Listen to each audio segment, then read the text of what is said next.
All right. Well, hello, everyone. Happy Friday. Hope everyone is doing great today. And with me, I have Dr. Deb Matthew. Um, and she's just practices right down the road from me. So a lot of times we have practitioners from all over the world, all over the United States. And, so it's nice every now and then to speak with someone who's not too far away. And so Dr. Deb is known as the Happy Hormones Doctor, and she's a best-selling author, international speaker, educator, wife, and mom of 4 boys. And so after suffering for years with fatigue and irritability, her quest to resolve her personal health led her to change everything about her practice of medicine. And yeah, that's the case with a lot of medical doctors, right? Of course. Practicing conventional, and then something happens, and then they open up to functional medicine. And so you've been featured on national podcasts, radio, broadcast shows, including NBC, ABC, CBS, and Fox. And thank you so much for joining us, Dr. Deb. Well, it's great to be here. Yeah, all right. So we're going to talk about sex hormones and thyroid health. Talk also a little bit about adrenals, and or maybe a lot about adrenals. It depends on you, how much you want to talk about adrenals. So the main sex hormones, testosterone, estrogen, progesterone. Of course, there's different types of estrogens. And why don't we start with testosterone? Just because, first of all, I read your book, your recent book, which focused on testosterone. But testosterone, just like all the sex hormones, like when we think of testosterone, a lot of people just think men, but of course, testosterone plays a big role in both men and women. And same thing with progesterone and estrogen. We all, men and women, have all these hormones. But again, we'll start with testosterone. So as far as testosterone deficiency, what are some of the common symptoms of a testosterone deficiency?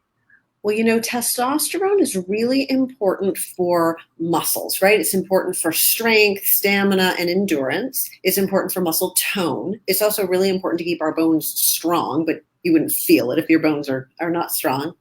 Testosterone is also really, really important for sexual health. So interests, caring about sex. For men, it's important for erectile function. For women, it's important for vaginal lubrication. But what a lot of people don't realize is testosterone is really important for how we feel on the inside.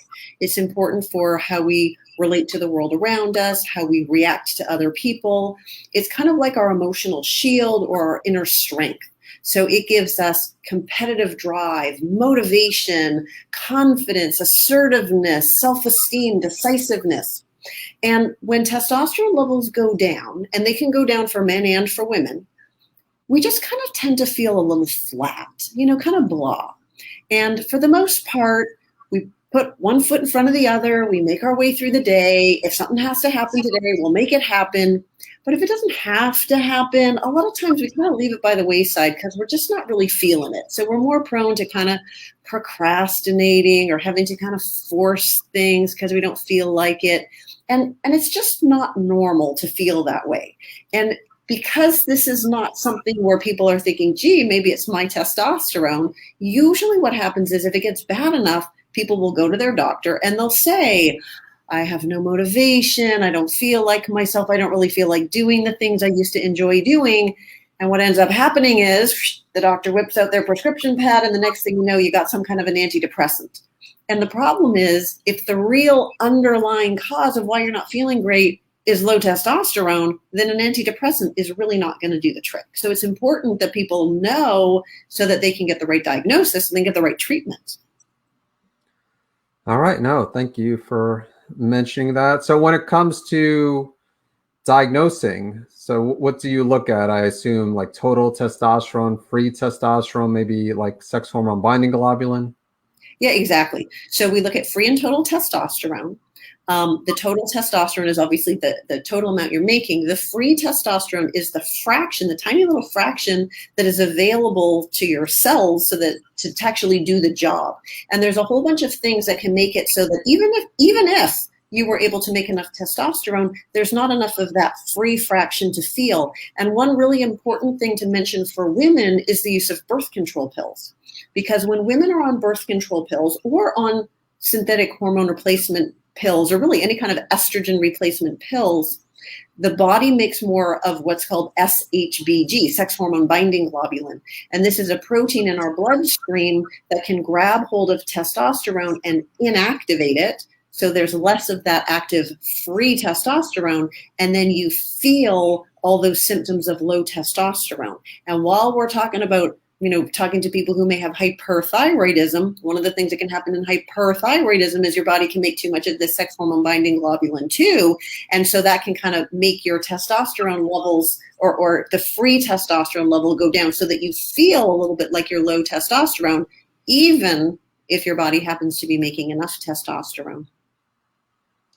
All right. No, that is very interesting. And so that they kind of go hand in hand, where you see the high SHG, the sex hormone binding globulin, SHBG, and then also the free testosterone. Are there times when you don't see them, that pattern? Or? Yeah. So very commonly, total testosterone, all the testosterone kind of goes down. And there's a few scenarios for that. So for men, testosterone levels naturally decline with age, and it's very gradual. So when women have hormone changes, it's usually all up in our face, right? We get menstrual changes and we get hot flashes and, whereas for men, it's very gradual, but it's very common for men over the age of 40 for their testosterone levels to decline. And then they just don't feel as good as they, feel like they should. They lose that drive and energy.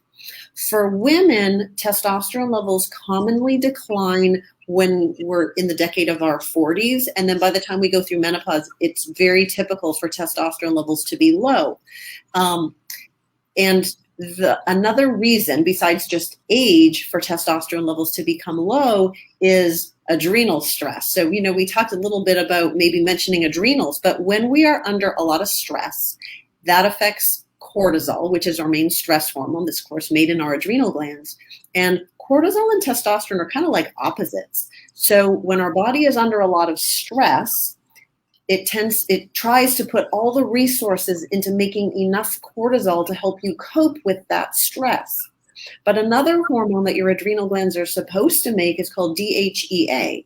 And when you're under a lot of stress, often what happens is all the resources go to cortisol, and then you don't make as much DHEA anymore. And the problem is DHEA is the ingredient that our body can use to make more testosterone. And so that's why stress can make testosterone levels lower. So if you're a man over 40 or a woman over 40, then your testosterone levels may be lower naturally. And maybe if you're a younger woman on birth control pills, that's interfering with testosterone. And then if we add the stress on top of all of that, that's just enough to kind of push you over the edge. So you just really don't feel good. So with men, if it's, let's say, an older, like the older you get, the lower the sex hormones get. So, yeah. But it could also be stress. But if it's, let's say, a 20-year-old male with, or, a male in their 20s or 30s with a lower libido, it's probably not if they have low testosterone, it's probably not due to age. So you're saying it's probably a good chance it's stress related, because obviously they're not going to be on birth control if it's a male. So probably stress is the factor. Yeah. And, I think that's a really, really important point, is if it's actually not as unusual as you might think for us to find young men with low testosterone these days. But it's really important, in my opinion, we want to be asking why. So if some guy who's 25 or 35 doesn't feel good, lost libido, etc., they get their testosterone level tested and it's kind of low, instead of just knee-jerk writing a prescription for testosterone replacement, we should be asking the question, what is going on here? So maybe it's stress, and there's a way that we can sort of tell, because cortisol impacts our pituitary gland in the brain. And the pituitary gland makes a hormone called luteinizing hormone, or LH, which is something we can measure on a blood test. So when you're under a lot of stress, that pituitary gland sometimes gets shut down a bit so that you don't make enough LH. And so your body is just not getting the message to make testosterone. It's not that it can't, just the stress is turning the message off. And so in that case, if we deal with the stress, we can make things better. On the other hand, if that LH, that hormone, is high, that means your brain is already yelling, trying to get more testosterone made, which implies that the problem is in the testes, which is where testosterone is made for men, which means it's a different kind of a medical problem that needs to be sorted out. So especially for young men, it's really important to have that LH test done so that we can sort of figure out, is it a brain problem or a testicular problem? But one of the most common reasons that we see is the impact of environmental toxins, because we live in this crazy world. We are all exposed to so many chemicals every day. They're in pesticides in our food, they're in plastics, they're in our personal care products, the air we breathe, it's just everywhere. And a lot of these chemicals are hormone disruptors. They mess up how our hormones work. And for men, they can suppress testosterone. They can make men create too much estrogen. It impairs fertility for men, causes all kinds of problems that make men not feel good. And so sometimes looking at toxins in the environment, cleaning up your environment, doing things to help flush these toxins out of your system can actually go a long way towards restoring testosterone. And I think it's important to note that a lot of times men have all these things going on at the same time. So we might have a guy who's 50 years old and he's under a lot of stress and he's had a lifetime exposure to all these toxins, maybe drinking too much alcohol, because alcohol is just toxic to the testes and not good for testosterone production. So it's sort of the culmination of all of these things. And so we always want to be looking at somebody in a holistic way.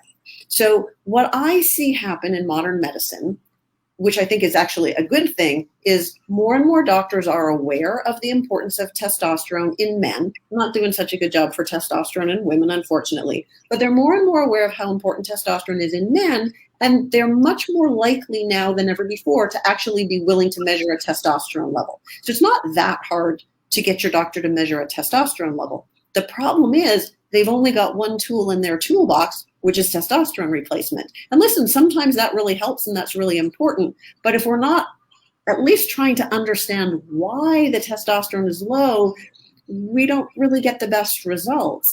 And if anybody is going to be on any kind of hormone replacement therapy, we want to be putting the hormone in a healthy body. So we want the healthiest version of you, whether you're going to be on the testosterone replacement or not.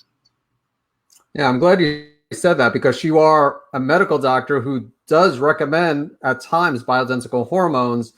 But what you're saying here is that you want to address the cause of the problem, even if someone does need to take testosterone replacement. And that's something I also tell patients as well, is that you want to improve adrenal health and correct other imbalances. And if someone still needs to be on, testosterone, or if a woman needs to be on estrogen, progesterone, then yeah, I completely understand.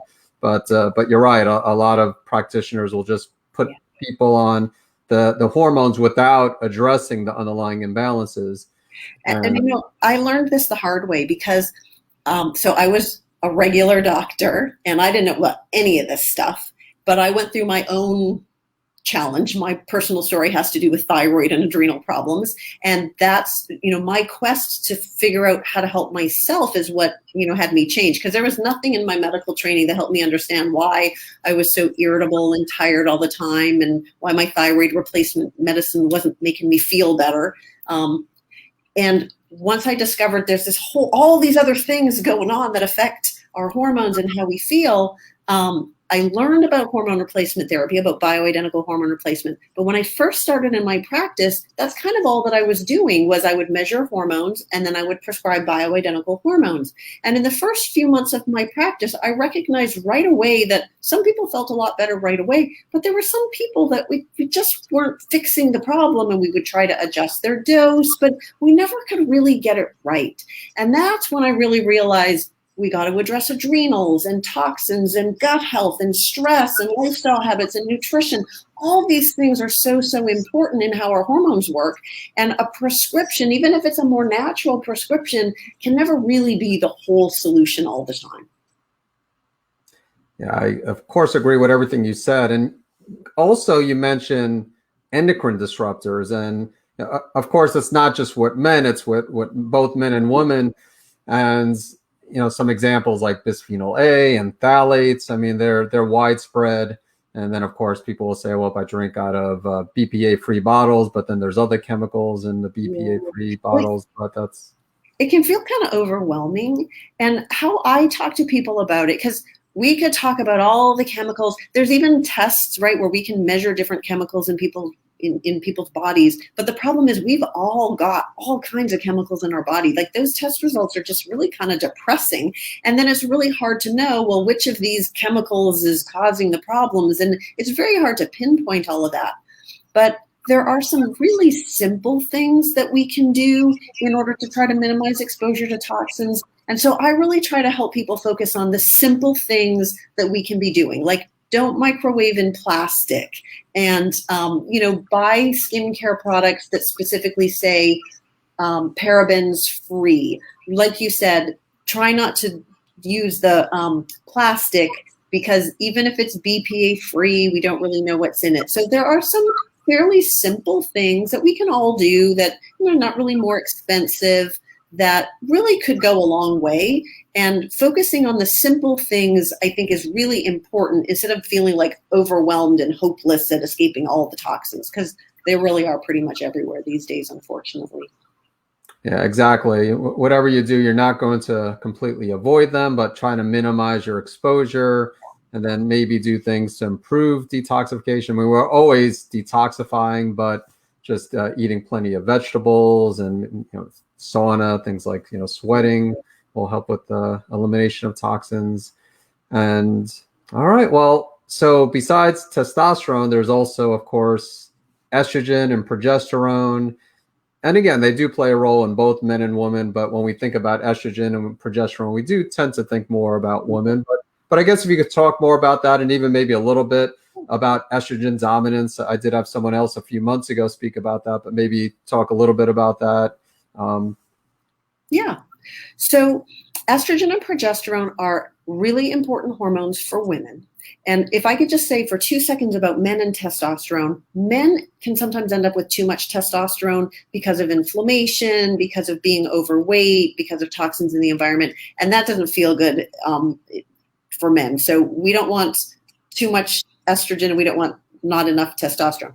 For women, when women are premenopausal, but especially in the perimenopausal time of our life, which is sort of like roughly age 35 until about 50, sometimes estrogen levels can really kind of fluctuate a lot up and down, but progesterone levels tend to go downhill over this time. So what often happens is estrogen is still okay, but progesterone is too low. So that's what we call estrogen dominance, like you mentioned. And when women are estrogen dominant, we tend to start to have problems with menstrual cycles. So heavier periods coming more often, lots of PMS symptoms, things like fibroids growing. And so a lot of women end up with a hysterectomy, because that's kind of, what their doctors have to offer is birth control pills to make their periods better, or a hysterectomy. But if we can replace natural progesterone in order to bring back balance, we can make periods lighter and more regular, and minimize the growth of fibroids. But in addition to menstrual kind of things, progesterone is very calming. So it helps us to be relaxed and chilled out. It helps us to sleep soundly. So when our progesterone levels tend to drop, a lot of women notice anxiety, panic attacks, irritability. We sometimes feel just negative, impatient, critical, easily annoyed, not the best version of ourselves. And so I lived this, and I can speak to this, but I hear it from my patients all the time. Like, we're shrieking at our kids, and the poor kids didn't really hardly do anything at all, but we can't help it. Or like 1 minute we're looking at our husband thinking, what a great guy. And then the next minute we just want to stab him in the back because he's so darn aggravating. And we can't help these crazy moods that we're feeling. And we don't understand what the heck is going on with us. Or the men in our lives don't know what the heck to do with us. And it, once again, if you go to your doctor to complain, anxiety pill, sleeping pill, progesterone helps us sleep soundly through the night, so we wake up feeling refreshed in the morning. So we tend to wake up and have night sweats and things like that when progesterone goes down. So after we go through all of that hot mess, then eventually we hit menopause. That's when estrogen drops too. And estrogen is energizing. It's a natural antidepressant. It's good for our brain and our memory. And so when estrogen drops, sleep can get worse. We can feel just more tired and worn out. We can feel more moody, depressed, flat, irritable. And one of the most common things I hear women complain about is just our brain doesn't work. Like, there are just not enough sticky notes to keep track of everything because we keep forgetting stuff. We can't get that word out that we want to say. We can't remember why we walked in the room, where we left the car keys. Like our brain is just not doing what it needs to do. And it's scary. You know, if you're 16 and you forget something, you just laugh about it. But when you're in your 50s or your 60s or your 70s, if your brain isn't remembering things as well as it used to, you know, you can't help but worry that it's like the early signs of Alzheimer's. That's just where we all go, right? That's what we think. And most of the time it's really not. It's just that estrogen is what's keeping those rich connections between your brain cells so that your brain can do its job. And women can really notice the difference when that goes down. Another thing that often happens when estrogen goes down is vaginal dryness, and things can get dry and painful, and often testosterone is going down at the same time. So first we lose interest in sex, but then it hurts. So then who's going to want to participate if it's just uncomfortable? And when women are having a negative experience with sex, that impacts relationships, it impacts intimacy, it causes marital problems. So it really is kind of a big deal. Beyond just, you know, pleasure and it's something that is really very fixable. So it's really just a shame for women to have to go through those kinds of experiences when there's things that we can do to make it better. Yeah, no, thank you for that. And so with, you know, as you mentioned, when women hit menopause, the estrogen levels drop, and, you know, progesterone, all hormones as we age, they get lower. But again, in a scenario with a younger woman, again, in their 20s or 30s, when they have lower progesterone, is that once again more usually of an adrenal problem? You're right. So when women are over 35, and especially getting into their 40s, so their ovaries are not working as well anymore, so progesterone can go down, and, you know, that's mostly age. But on top of that, like you said, toxins and adrenals and all the rest just make it worse. But for younger women, they can also have estrogen dominance. They can have a lack of progesterone, but it's not age. So that means we need to figure out what is the root cause. And sometimes it can be from too much stress in their lives. Sometimes it's from something called PCOS, polycystic ovarian syndrome. And in this particular condition, there's too much testosterone and problems with blood sugar metabolism. And so women aren't ovulating regularly. And if you don't ovulate, then you don't make progesterone. And there you end up with this estrogen dominance, and you gain weight, and you to struggle with things like acne and hair growth. It is super common. 1 in 10 women has PCOS. The vast majority are never diagnosed, and it's an important thing for women to know about themselves so that they can get the proper help.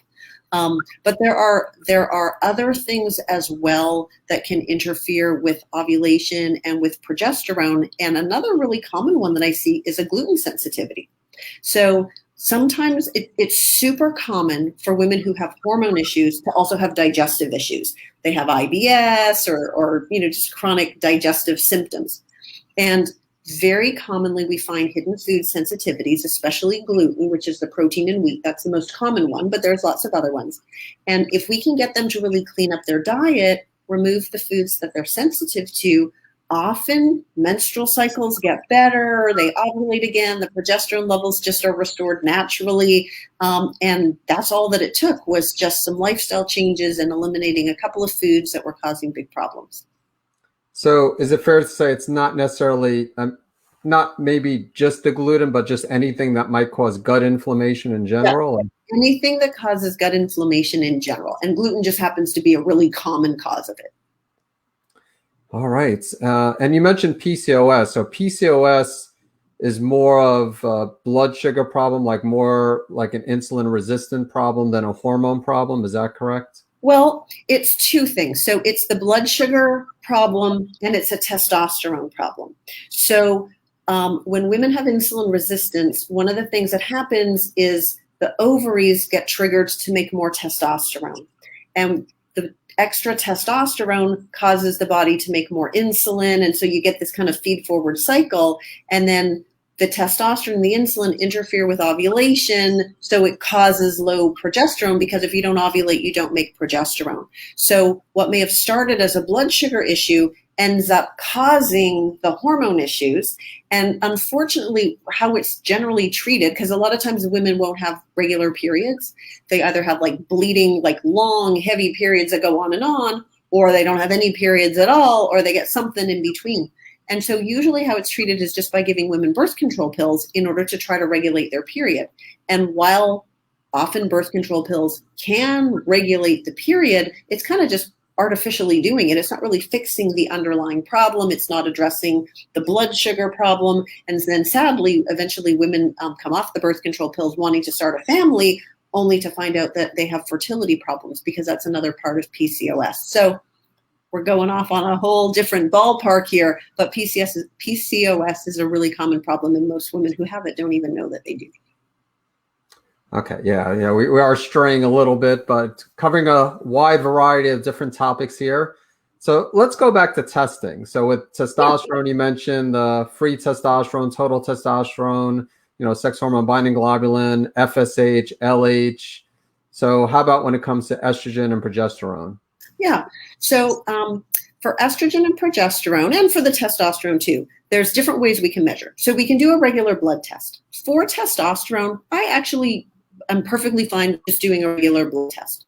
For estrogen and progesterone, we have other ways besides that in addition. So we have saliva testing, we also have urine testing, and we can get more information from these other tests than we can from just a blood test. So the one that's kind of becoming one of the most popular ones is called a Dutch test, which stands for Dried Urine Test of Comprehensive Hormones.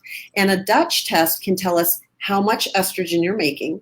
It tells us 3 different kinds of estrogen, and it tells us how are you metabolizing the estrogen. So you have to flush the estrogen out of your system in order to make way for tomorrow's estrogen. And those estrogen byproducts are important because some of them are breast protective and some of them could contribute to breast cancer. So we want to know how your body is processing your estrogen, if it's the good way or the bad way. For testosterone, we can also look at how your body is metabolizing the testosterone. We can get more information. So a Dutch test is something that's really popular. It's really important, no matter whether it's going to be blood, saliva, or urine. It's really important for premenopausal women when they have their hormone testing done. So if you go into your gynecologist's office to ask for your hormone levels to be done, usually you get one of 3 responses. One is just, no, we don't do that. Another one is sometimes you're too young to have hormone problems. Or the third thing is they'll sometimes do an FSH, which kind of tells us if your ovaries are getting close to menopause or not. But oftentimes they don't actually measure your estrogen, progesterone, and testosterone levels. They are certainly not going to offer you a Dutch test. It is not covered by health insurance, but it's just not something that the regular mainstream doctors even know about yet. And they don't also typically do saliva testing. But it's really important when you get your tests done. So if you happen to have your gynecology appointment at 3 o'clock on some random Thursday, then part of why they don't really want to measure your hormones is because it depends. If you're on your period, all those hormones are going to be low. If you ovulate, your estrogen is going to be really high. The week before your period, estrogen and progesterone are going to be higher than the other times of the cycle. So it changes depending on where you are in your cycle. The best time for us to do the test is about a week before your next period is due. So about day 19, 20, or 21 of a 28-day menstrual cycle is the best time to have these tests done. And if you're menopausal and you're past menopause, not having any more periods, well, then it doesn't matter. You can do it anytime. And it's also important to mention that with the Dutch test, for those who are cycling, they do have a cycle mapping test. So they have the Dutch complete, but then the cycle mapping test, you're collecting samples. I think it's every few days of your cycle. Right. I don't think it's every single day, right? Cycle. And that's great because then we can see when you ovulate and, we can watch this whole dance that the hormones do, because through the cycle, our hormones are going up and down, and that natural rhythm is really, really important. Yep. And saliva, some companies that do saliva testing also offer a cycling hormone panel as well. So, yeah. But thank you for the advice for those who are doing blood testing, because that's the norm. Most people still will test the sex hormones in the blood. And as you said, timing is important. And all right. So again, we covered testing. We covered Well, did we cover symptoms of, I guess some of the symptoms of, I know testosterone, so estrogen, like when someone's low in estrogen, I think you mentioned, I mean, the hot Tired, flashes, the night flushes, sweats, and yeah, vaginal um, dryness, dry skin, yep. memory problems. Yep. And then progesterone, you mentioned, Yeah, sometimes they'll be more anxiety. anxious, which is not, well, I was going to say it's funny. It's definitely not funny, but it's coincidental with hyperthyroidism, Graves' disease. Yep. We see a lot of people with anxiety and, problems with sleep. And, the high elevated thyroid hormone level definitely could be a factor with that, but also there could be other variables such as low progesterone. So that's also something to keep in mind. Yep. And so what all you were talking earlier about, essentially the cortisol steal or pregnenolone steal, where the body prioritizes cortisol at the expense of DHEA, but really it's sacrificing all of the sex hormones because Right. DHEA is a precursor to testosterone, which is a precursor to estrogen, Yeah. and progesterone is in the same pathway as cortisol, but essentially it's all about cortisol when you're stressed out. So that in your practice, I imagine focusing on improving adrenal health Yeah. is very important. So what are some of the things, whether it's diet or stress management or supplements, that you do to help people with their adrenals? Yeah. So the first thing is trying to find healthy balance. So if we can reduce stress, of course, that's great. Simplifying. Sometimes we do it to ourselves. Like we were talking earlier, my superpower is overscheduling myself, right? So I create my own stress. So if we have ways to reduce the stress in our lives, that's always a wise idea. Sometimes there's stresses that we can't get away from, though. And so if we have ways of bringing balance, that's really important. So things like breathing exercises, meditation, yoga, being outside in nature, prayer, laughter, all of these things elicit the relaxation response, which is kind of the opposite of our fight or flight response. And that can be really helpful for calming down adrenal function. So healthy ways of coping with stress can help to protect us from the harmful impacts of that excess cortisol, can help right things.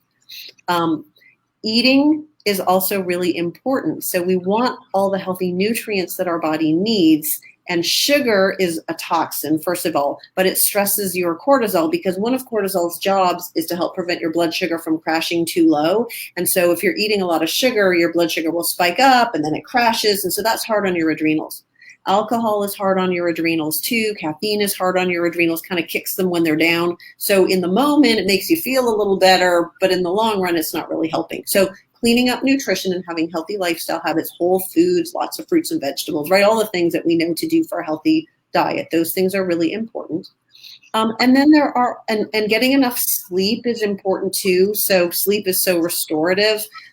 For people who have adrenal problems, sometimes sleeping in just a little bit longer can be really kind of magical for making them feel better, if that's possible. But then there are some nutritional supplements that can be helpful too. And, we can't really, make personal recommendations on a venue like this, but some of the herbs that can be really helpful are things like ashwagandha, which is something that's been used for thousands of years all over the world to help people cope with stress. And of course, thousands of years ago, they may have not known all the chemistry inside our cells for how it works, but science has figured it out now. And so there's ashwagandha. Holy basil is another herb that can be really helpful. For people who have high cortisol at night, which is common. Cortisol is supposed to be higher in the morning, so you have energy in the day. It's supposed to be lower at night so that you can sleep. But a lot of people get flipped around backwards. So it's too low in the morning and it's too high at night. And so phosphatidylserine is a nutrient that can actually help calm cortisol levels at night when it's too high. And that can help you to go to sleep, fall asleep, stay asleep better, so that maybe you wouldn't need your Ambien or Lunesta or, whatever kind of sleeping pill you've turned to in order to try to help you cope with sleep. So there definitely are nutritional supplements that we can do. And if we can measure your cortisol to know what your personal pattern is, then we can kind of know, is it high, is it low, is it wrong, high one time of the day, low the other time of the day. And that way we can target the right kind of treatment. For low cortisol, do you, so for high cortisol, the phosphatidylserine, ashwagandha, which really could be used, it's adaptogenic, so even for low cortisol, but commonly also for high cortisol. So for lower cortisol, do you ever recommend things such as licorice root, which you do need to be cautious about because it could also affect blood pressure? So I just want to mention that before either one of us forgets to say that. But do you recommend licorice root or adrenal glandulars or anything else for lower cortisol? Yeah, I actually use a lot of adrenal glandulars. And that was one of the things that when I was first starting out, as like I'd come from being a regular doctor and now I'm trying to, do this functional medicine. I was really resistant about using adrenal glandulars because it just, I don't know, it doesn't sound very medicine-y, right? It doesn't sound very science-y. But they work so well for so many people.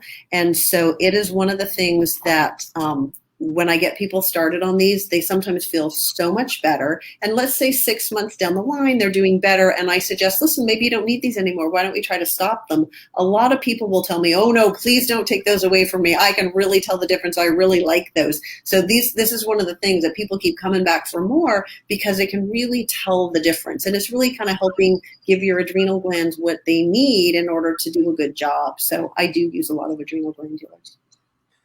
All right. And then moving on to supplements for the sex hormones. So maca, which also could affect the HPA axis too, but the maca root, and there's, chaste tree, Vitex, both, both are the same, chaste tree, Vitex to help with progesterone production, black cohosh, so do you recommend any of these or other types of herbs? Yeah. So especially for younger women who aren't making enough progesterone and they're having a lot of kind of PMS and menstrual problems, we really like the chaste tree because that can help you to make more progesterone, better progesterone production. Another supplement that we sometimes use to help women boost their testosterone, especially if they've got adrenal problems, is DHEA, because that's the other hormone from your adrenal gland that you can use to make testosterone. So typically we would want to measure your DHEA level first, because if it's already normal or high, then adding more can just cause side effects. But it can actually help to boost testosterone levels for women. Tribulus is an herb that we can use to help boost testosterone in men and in women. And then, as you mentioned, things like black cohosh can help kind of just calm down hot flashes and things like that.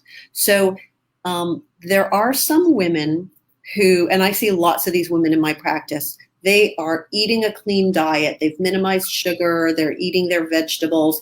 They exercise regularly and do yoga, and they're taking their vitamins, like they're doing all the things. And nobody's perfect, but they're doing a pretty decent job. And yet they still are exhausted, or sex is painful, or the night sweats are just preventing them from sleep. Like they just have done all that they can. And those are the women where adding a little bit of bioidentical hormone replacement therapy can really make all the difference. And there's no herb that can really do the same thing as hormones for keeping your bones strong and keeping your brain healthy and your skin looking young. So it's not that everybody needs bioidentical hormone replacement therapy, but for the women who do, it really, really can make a big difference. Well, a good comparison is thyroid hormone, because I do get people to ask, I get patients asking me, is there an herb that I could take instead of thyroid hormone replacements? But if you're truly deficient in thyroid hormone, things such as herbs such as ashwagandha, yes, it can in some cases affect the HPT axis, the hypothalamic pituitary thyroid axis, as well as adrenals. But in this case, thyroid, and maybe help with thyroid hormone production. But if someone has an autoimmune condition such as Hashimoto's, which is damaging the thyroid gland, and just over time their levels are really deficient, taking ashwagandha probably is not really going to help. Unfortunately, in this case, they may need to take, whether it's, levothyroxine or, desiccated thyroid. But I agree, there is a time and place. And when it comes to hormones, if you're truly deficient, of course, you want to try to address the cause of the problem, as you said. So you always want to address the cause, but in some cases, hormone replacement is necessary. And one thing, so of course, thyroid is what, a lot of my patients, either hyperthyroidism Graves, hypothyroidism Hashimoto's, and I know you work with thyroid patients as well. But so you briefly mentioned that you had thyroid a thyroid problem. That's kind of how you got into the functional medicine aspect with the thyroid. Yeah. So when I was in medical school, I used to be, I used to be tired all the time. Napping was my favorite hobby. I needed more sleep than anybody else. I was always cold. I had dry hair, but those symptoms had been going on for so long. I just thought it was me. And when I was in medical school, on 2 different occasions, doctors would look at my neck and say, your thyroid is enlarged. You should go get it checked. So I went and got it checked. I was told my labs were normal. And so I just accepted that and kept on being tired. And I'd been on birth control pills all these years because I never had regular periods. So then I came off birth control pills in order to become pregnant, and shockingly enough, still didn't have regular periods. I'm not sure why I would have thought it would be different. And in my infertility workup, I was diagnosed with Hashimoto's. I was given Synthroid, and I took it. I've got 4 babies, so it worked for the fertility problem, but I didn't feel any different. I still struggled with my weight. I was constipated. I had no libido. I was tired all the time. But my labs looked normal. And for 10 years, I was on that Synthroid. And it wasn't until I read a book actually by Suzanne Summers about natural hormones and this whole bioidentical thing, and that there were like natural ways of treating things, totally blew my mind. I had no idea. They didn't teach me any of that stuff in medical school. All I knew was if your TSH is not normal, we give you, we can give you a pill if it's too high, we can give you a pill if it's too low, but once your TSH is normal, then you're normal. And there's so much more to the story than that. So that's when I got myself in better health. I addressed my adrenals. I addressed my low progesterone. I'd been having panic attacks in the middle of the night for no reason. And it just completely transformed my life. I got myself on desiccated thyroid. They will have to pry that out of my cold dead hands, because I will never go back to Synthroid again. It just does not work for me. But I couldn't go back to just what I was doing before, which is just writing prescriptions for everybody all day long, because that just didn't make any sense to me anymore. And so I completely retired from my old job and I retrained in functional medicine. And so now for the last almost 15 years, I've been treating men and women to help them get their hormones back in balance so that they can actually get well, often get off a lot of their prescription medicines and love the way they feel. All right, that is awesome. And have you had any issues with like the recalls and everything going on? It seems like every year there's something going on, whether it's Nature Thyroid or WP Thyroid, Nature Thyroid, same manufacturers. And then a number of years ago, Armor. I don't know if there's been anything recent with Armor, but I think NP Thyroid even there's been some issues. Yeah, it's hard because thyroid hormone is in microgram doses. So most things are like, acetaminophen or Tylenol is like 500 milligrams. But when we're talking about thyroid, we're talking in micrograms. So like tiny, tiny little amounts. And so it's very difficult to be super perfect when we're talking about such tiny little amounts. And the way the FDA works is you're allowed to have 10% more. Like if it's supposed to be, whatever the dose is, you're allowed to be 10% above or 10% below, but you have to be that close. And so if it's 12% below, then it gets recalled. And so thyroid, even the regular, levothyroxine and things can have recalls sometimes, but it's really sort of disheartening. And one of the things that's most disheartening about it is a lot of regular doctors don't believe in desiccated thyroid. The only thing that they're willing to talk about is levothyroxine, which is fine for lots of people, but for some people like me, it just doesn't really do it completely. And they're so against the desiccated thyroid because they felt like it wasn't, properly regulated. And so when we have these recalls, it just reinforces that belief. And so it makes it harder and harder for women to get the kind of medication that would actually really help them. Yeah, it is unfortunate that more don't open their mind to desiccated thyroid. Even though things are changing, I think there are more doctors who are getting into functional medicine. So who knows? Hopefully, in the upcoming years and decades ahead, more and more practitioners will. Yeah. So adrenal health obviously very important for optimal sex hormone health. And would you say then the same with thyroid? You need to have optimal thyroid health in order to have optimal sex hormone health? Yeah, thyroid is so critical for so many parts of you. And in order for us to ovulate, we need enough thyroid. So in my case, the reason that I wasn't having regular periods, the reason that I had fertility problems is because my thyroid was off. So I didn't need birth control pills to regulate my periods. I needed thyroid to regulate my periods, but nobody was looking in the right place. So all of these different hormones that we're talking about today, they all interact with each other. They all work together. And so if we're really going to be looking at somebody hormonally, we need to look at the big picture. We need to look at all these different hormones together so that we can take into account how they all interplay, because what we're really looking for is balance. Like sometimes one hormone can be normal but kind of high normal, and another hormone could be normal but it's kind of low normal, and so we've got this imbalance. So even though technically they're both normal, you won't feel your best. And so if we can bring you back into balance, symptoms melt away and you just feel so much better. Yeah, and one thing we've covered this. I've covered this with some other guests on this this platform, but like optimal ranges versus like regular. So that's another thing. I mean, we won't get into too much detail, but you can't just rely on the lab reference range. So if someone has a TSH of, let's say, 3.5, most labs will say that is fine, and most doctors will go by those reference ranges. Yeah. But unfortunately, that's not the optimal. Optimal. Yeah, exactly. So, all right. Well, thank you so much for sharing everything about sex hormones, Dr. Matthew. And where can people find out more about you? Yeah, and your books as well. I assume your books on Amazon, but yes. So I wrote a book for women. It's called "This Is Not Normal: A Busy Woman's Guide to Symptoms of Hormone Imbalance," and you can actually get a free copy at isityourhormones.com. So isityourhormones.com, you can download a free copy of the book for women. It's got lots of quizzes about like symptoms of low testosterone or symptoms of adrenal problems, so that you can kind of figure out for yourself what sort of things are going on.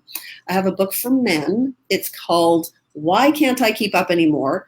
A Guide to Regaining Energy, Focus, and Physical and Sexual Performance for Men Over 40. Both of those books are available on Amazon.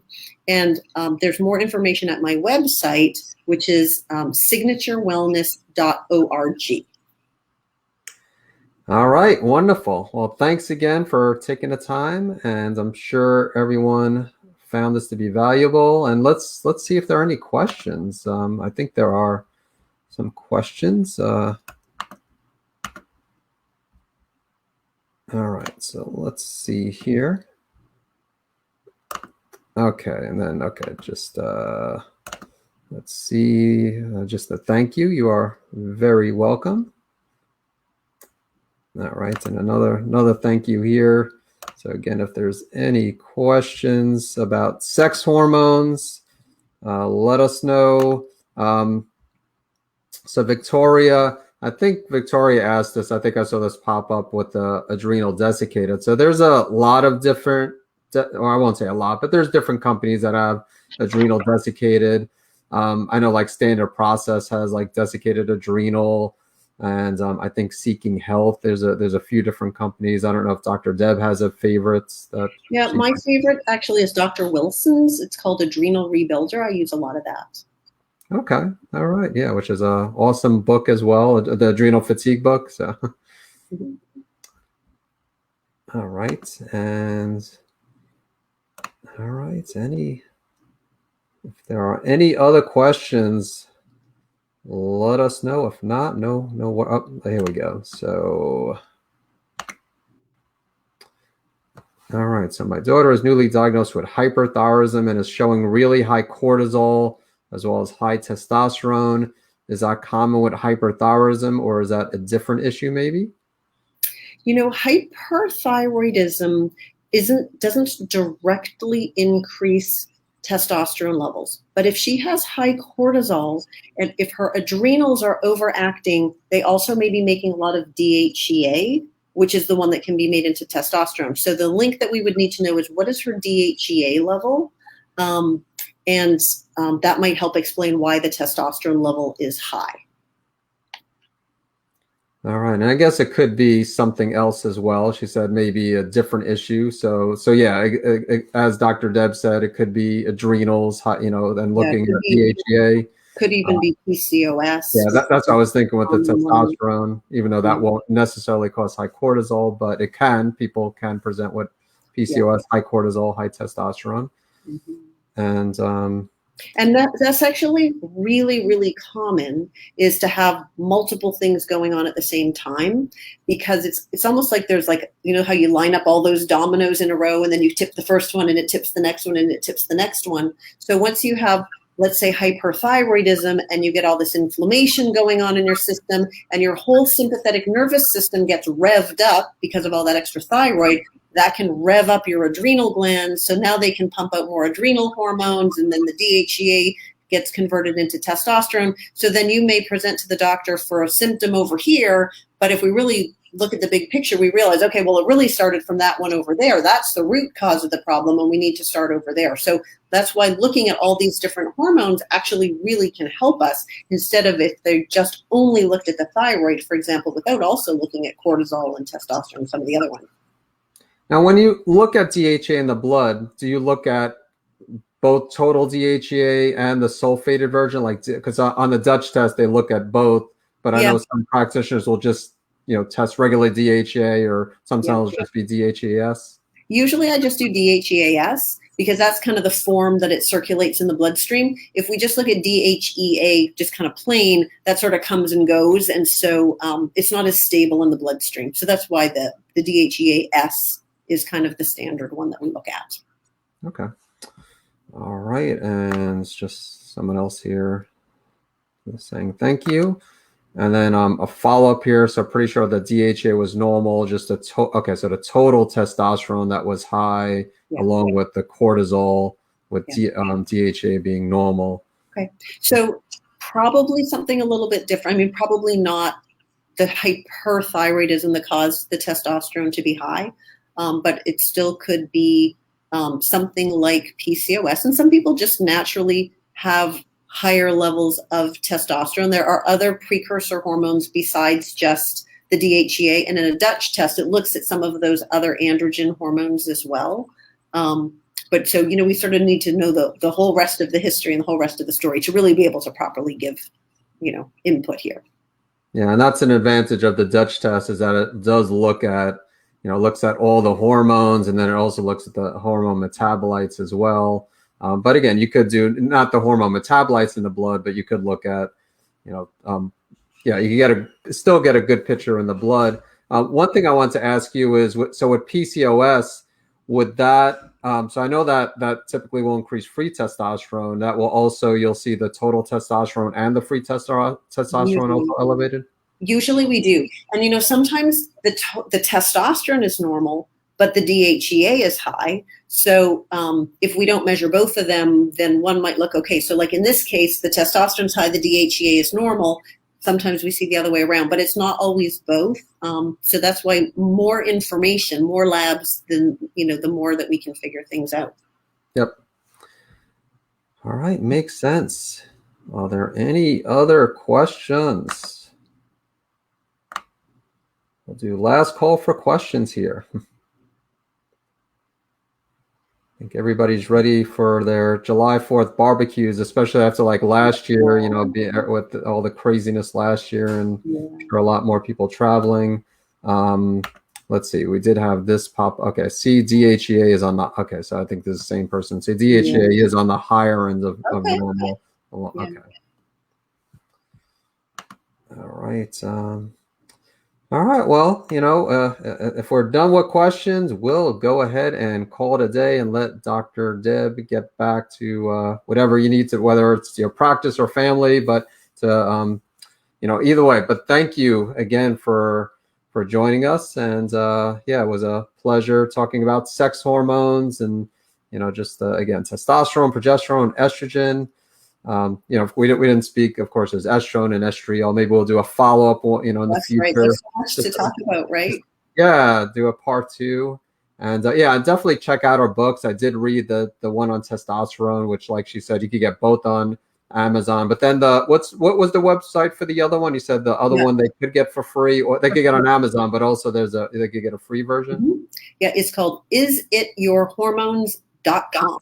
All right, that's a good website. Is it yourhormones.com? Okay, and that's the one for women, correct? That's the So, women's book, yeah. all right. Well, thank you. Thank you so much for, again, talking about sex hormones and adrenals and, of course, thyroid health. Appreciate you taking the time. And yeah, maybe we'll do a part 2 in the future. That sounds And great. yeah, and everyone, thank you. Thanks for tuning in on this holiday, well, getting ready for the holiday weekend. And and yeah, hope we catch you next week. I'll be on next Friday. And yeah, everyone, again, have a wonderful day, a wonderful July 4th, and a wonderful week ahead. And you as well, Dr. Deb. Thank you so much. You too. All Take right, care. thanks. Take care, everyone.